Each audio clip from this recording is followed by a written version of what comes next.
जय श्री कृष्णा। राधे राधे मित्रों। जितिया व्रत कथा।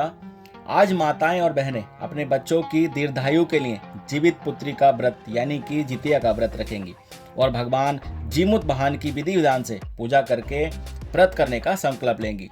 हर साल आश्विन मास में कृष्ण पक्ष की सप्तमी वृद्धाष्टमी तिथि में यह व्रत किया जाता है। इस व्रत में भगवान जीमूत वाहन की पूजा होती है और उनकी व्रत कथा का पाठ किया जाता है।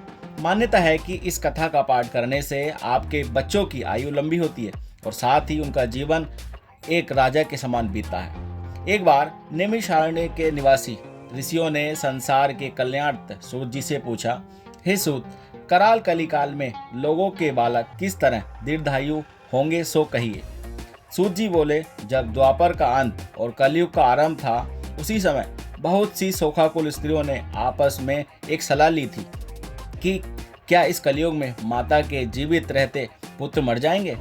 जब वे आपस में कुछ निर्णय नहीं कर सकी तब गौतम जी के पास पहुंचने के लिए गईं। उनके पास पहुंची तो उस समय गौतम जी आनंद के साथ बैठे थे। उनके सामने जाकर उन्होंने मस्तक झुकाकर प्रणाम किया। तदनंतर स्त्रियों ने पूछा, हे प्रभु, इस कलयुग में लोगों के किस तरह पुत्र जीवित रहेंगे, इसके लिए कोई व्रत या तप हो तो कृपया करके बताइए। इस तरह की उनकी बात सुनकर गौतम जी बोले, मैं आपसे वही बात कहूँगा जो मैंने पहले से सुन रखी है। गौतम जी ने कहा, जब महाभारत युद्ध का अंत हो गया और द्रोण पुत्र अश्वत्थामा के द्वारा अपने बेटों को मरा देखकर सब पांडव बड़े दुखी हुए तो पुत्र के शोक में व्याकुल होकर द्रौपदी अपनी सखियों के साथ ब्राह्मण श्रेष्ठ धौम्य के पास गई और उसने धौम्य से कहा, हे विपेंद्र, कौन सा उपाय करने से बच्चे दीर्घायु हो सकते हैं, कृपया करके ठीक ठीक कहिए। धौम्य बोले, सतयुग में सत्य वचन बोलने वाला, सत्याचरण करने वाला, समदर्शी जीमूत वाहन नामा एक राजा था। एक बार वह अपनी स्त्री के साथ अपनी ससुराल गया और वहीं रहने लगा। एक दिन आधी रात के समय पुत्र के शोक में व्याकुल कोई स्त्री रोने लगी, क्योंकि वह अपने बेटे के दर्शन से निराश हो चुकी थी। उसका पुत्र मर चुका था। वह रोती हुई कहती थी, हाय, मुझ बूढ़ी माँ के सामने मेरा बेटा मरा जा रहा है। उसका रोदन सुनकर राजा जीमूत वाहन का तो मानो हृदय ही वितीर्ण हो गया। वह तत्काल उस स्त्री के पास गया और उससे पूछा, तुम्हारा बेटा कैसे मरा। बूढ़ी माता ने कहा, गरुण प्रतिदिन आकर गांव के लड़कों को खा जाता है। इस पर दयालु राजा ने कहा, माता, अब तुम रो मत, आनंद से बैठो, मैं तुम्हारे बच्चों को बचाने का यत्न करता हूँ। ऐसा कहकर राजा उस स्थान पर गया जहाँ गरुण आकर प्रतिदिन मांस खाया करता था। उसी समय गरुण भी उस पर टूट पड़ा और मांस खाने लगा। जब अतिशय तेजस्वी गरुण ने राजा का बायां आंख खा लिया तो झटपट राजा ने अपना दाहिना आंख फेंककर गरुण के सामने कर दिया। यह देखकर गरुड़ जी ने कहा, तुम कोई देवता हो? कौन हो तुम? मनुष्य तो नहीं जान पड़ते। अच्छा, अपना जन्म और कुल बताओ। पीड़ा से व्याकुल मन वाले राजा ने कहा, हे पंछीराज, इस तरह के प्रश्न करना व्यर्थ है। तुम अपनी इच्छा भर मेरा मांस खाओ। और यह सुनकर गरुड़ रुक गए और बड़े आदर के साथ राजा के जन्म की और कुल की बातें पूछने लगे। राजा ने कहा, मेरा नाम सेबिया और मेरे पिता का नाम शालिवाहन है। सूर्य वंश में मेरा जन्म हुआ और जीमूत वाहन मेरा नाम है। राजा की दयालुता देखकर गरुड़ ने कहा, हे महाभाग, तुम्हारे मन में जो अभिलाषा हो वह वर मांगो। राजा ने कहा, हे पंछीराज, यदि आप मुझे वर दे रहे हैं तो वर दीजिए कि आपने अब तक जिन प्राणियों को खाया है वे सब जीवित हो जाएं।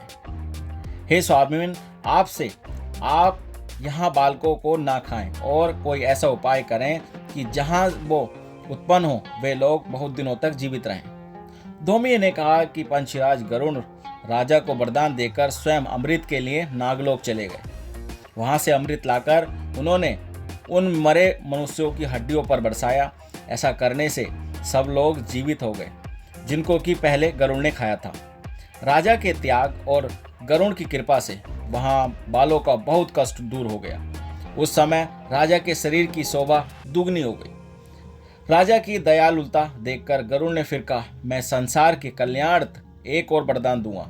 आज आश्विन कृष्ण सप्तमी से रहित शुभ अष्टमी तिथि है। आज ही तुमने यहाँ की प्रजा को जीवन दान दिया है।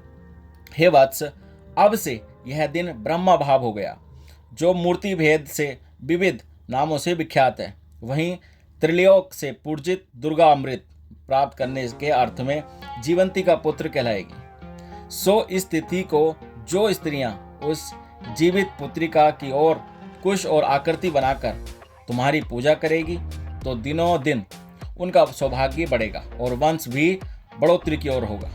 हे महाभाग, इस विषय में विचार करने की भी आवश्यकता नहीं है। हे राजन, सप्तमी से रहित और उदया तिथि की अष्टमी को व्रत करें, यानी सप्तमी विधि अष्टमी जिस दिन हो उस दिन व्रत ना करें, शुद्ध कर शुद्ध अष्टमी को व्रत करें और नवमी में पारण करें।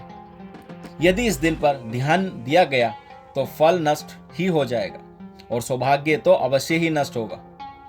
जीमूत महान को इस तरह का वरदान देकर गरुड़ बैकुंठ धाम को चले गए और राजा भी अपनी पत्नी के साथ अपने नगर को वापस चले आए। धौम्य द्रौपदी से कहते हैं, हे देवी, मैंने यह अतिशय दुर्लभ व्रत तुमको बताया है। इस व्रत को करने से बच्चे दीर्घायु होते हैं। हे देवी, तुम भी पूर्वोक्त विधि से यह व्रत और दुर्गा जी का पूजन करो तो तुम्हें अभिलाषी फल प्राप्त होगा। मुनिराज सौम्य धौम्य की बात सुनकर द्रौपदी के हृदय में एक प्रकार का कौतूहल उत्पन्न हुआ और पूर्णवासियों स्त्रियों को बुलाकर उनके साथ यह उत्तम व्रत किया। गौतम ने कहा, यह व्रत और उसके प्रभाव को किसी एक चिन्ह ने सुन लिया और अपनी सखी सियारीन को बताया। इसके बाद पीपल वृक्ष की शाखा पर बैठकर उस चिन्ह ने और उस वृक्ष के खोते में बैठकर सियारीन ने भी व्रत किया। फिर वही चिनी किसी उत्तम ब्राह्मण के मुंह में यह कथा सुन आई और पीपल के खोते में बैठी हुई अपनी सखी को सुनाया। सियारीन ने आधी कथा सुनी थी कि उसे भूख लगने लग गई और वह उसी समय शब्द से भरे शमशान में पहुंची। वहां उसने इच्छा भर मांस का भोजन किया और चिहिनी बिना कुछ खाए पिए रह गई और सवेरे हो गया। सवेरे वह गौशाले में गई और वहां गौ का दूध पिया।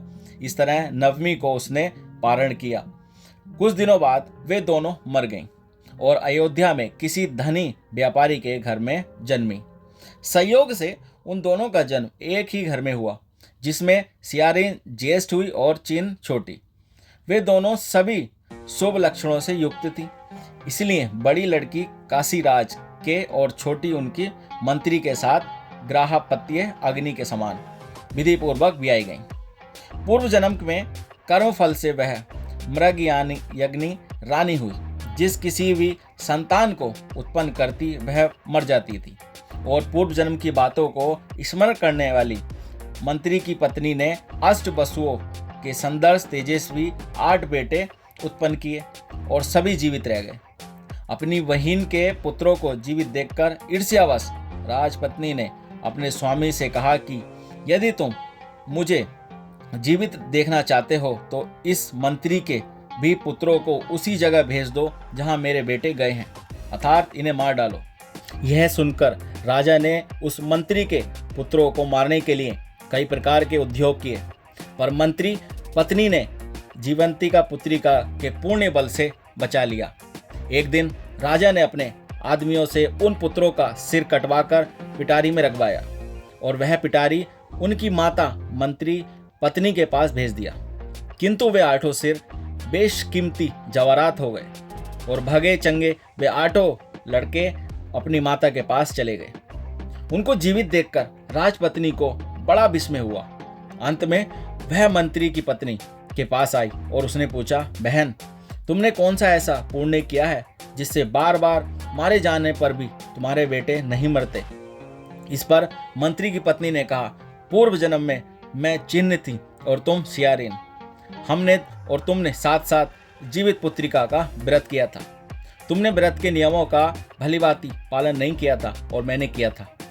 इसी दोष से हे बहन तुम्हारे बेटे नहीं जीते। और राजरानी, अब भी तुम उस जीवित पुत्रिका व्रत को करो तो तुम्हारे बेटे दीर्घायु होंगे। मैं तुमसे सच सच कह रही हूँ। उसके कथा अनुसार रानी के व्रत किया, तभी से उसके कई बेटे सुंदर और दीर्घायु होकर बड़े बड़े राजा हुए। सूत जी कहते हैं, सब प्रकार का आनंद देने वाला मैंने यह दिव्य व्रत बतलाया। स्त्रियां चिरंजीवी संतान चाहती हो तो विधि पूर्वक यह व्रत करें। तो दोस्तों ये थी जितिया व्रत की कथा। उम्मीद है आपको पसंद आई होगी। चलिए मिलते हैं और अनेक वीडियो के साथ, तब तक अपना ख्याल रखिए, सुरक्षित रहिए। जय श्री कृष्णा, जय श्री हरि।